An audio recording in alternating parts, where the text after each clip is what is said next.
God's Amazing Grace. The Latter Rain, July 31st. Ask ye of the Lord rain in the time of the latter rain, so the Lord shall make bright clouds and give them showers of rain to everyone grass in the field. Zechariah chapter 10, verse 1.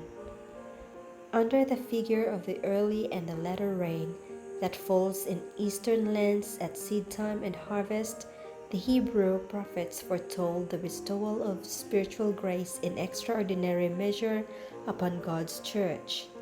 The outpouring of the Spirit in the days of the apostles was the beginning of the early or former rain, and glorious was the result.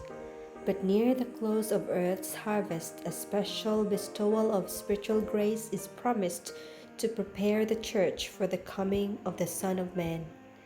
This outpouring of the Spirit is likened to the falling of the latter rain, and it is for this added power that Christians are to send their petitions to the Lord of the harvest in the time of the latter rain. As Christ was glorified on the day of Pentecost, so will he again be glorified in the closing work of the gospel, when he shall prepare a people to stand the final test in the closing conflict of the great controversy. Many will be seen hurrying hither and thither, constrained by the Spirit of God to bring the light to others. The truth, the Word of God, is as a fire in their bones, filling them with a burning desire to enlighten those who sit in darkness. Many, even among the uneducated, now proclaim the words of the Lord. Children are impelled by the Spirit to go forth and declare the message from heaven. The Spirit is poured out upon all who will yield to its promptings, and they will declare the truth with the might of the Spirit's power. But unless the members of God's church today have a living connection with the source of all spiritual growth, they will not be ready for the time of reaping.